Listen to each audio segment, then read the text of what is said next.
half of Americans say they are regular consumers of vitamins or other supplements. The business generates tens of billions of dollars per year. But there's also a whole lot of confusion about whether supplements are of any value at all.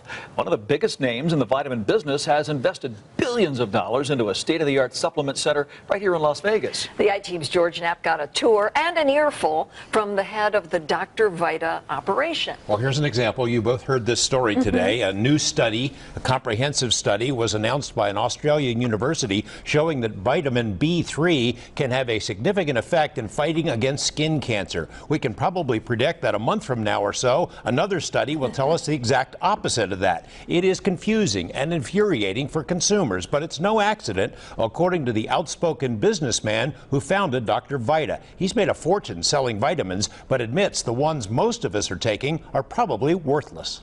Well, the shocking part to me, George, is I can go to jail in America. I can be raided with armed federal agents. I can have my inventory seized and destroyed. I can be put out of business. I can be sued in civil courts by the government beyond criminal and be made out into a criminal for telling the truth in America. Wayne Gorsuch is a political conservative with the rhetoric of a fiery revolutionary. He bristles at the federal law which prohibits him from making specific health claims about the products he sells, vitamins, herbs, and supplements, under the brand name Dr. Vita. They're limiting our First Amendment rights where we can't tell our customers the truth about our products.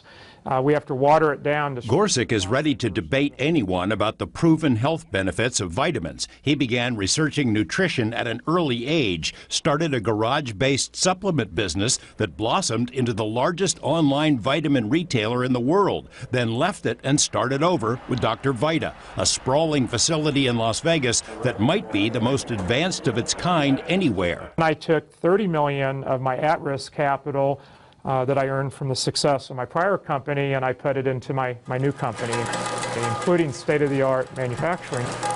The facility looks like a cross between a hospital and a spaceship. Employees and visitors don surgical suits and masks.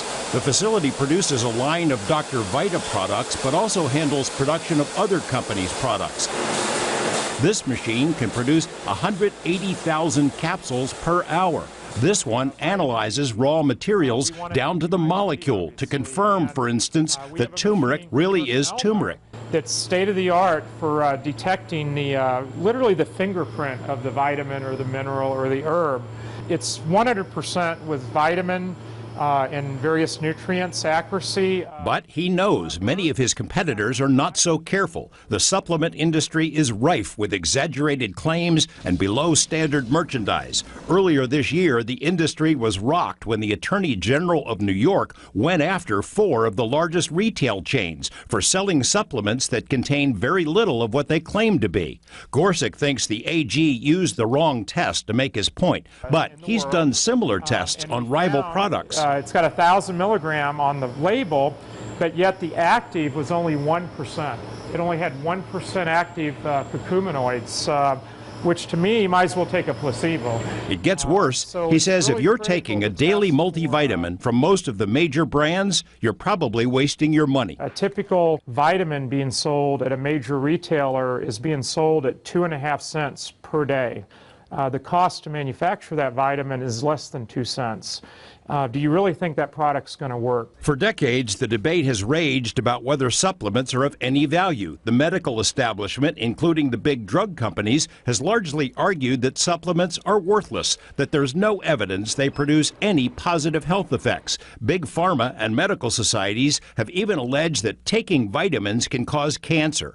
The supplement industry has fired back with its own studies, including a global assessment by Frost and Sullivan, which says the evidence is overwhelming. Proper levels of vitamins and nutrients could reduce major diseases and save billions per year in healthcare costs. Multiple studies show, for instance, that vitamin D can reduce the risk of cancer and help alleviate depression. Gorsuch says the most telling proof of all is that most of the major vitamin brands are now owned by drug companies. companies. And he says it's no accident the levels of active ingredients in multivitamins are far below what's needed to benefit your health. Why are they putting out products proven not to work? Why are they doing that? In my opinion, they are doing it so that you get sick and need to buy their drugs, which they make 10 times more revenue, and they make 100 times more profit. The preponderance of evidence from medical studies, he says, shows definitive benefits from optimal levels of vitamins and nutrients. But for every positive study, someone comes out with a negative one.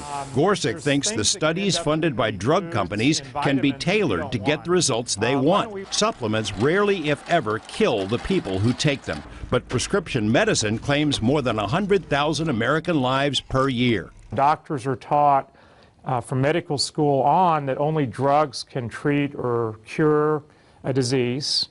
And they're taught that vitamins are expensive urine, essentially, and you get all you need out of your diet, which is not true. In America, there is a financial incentive for you to get sick.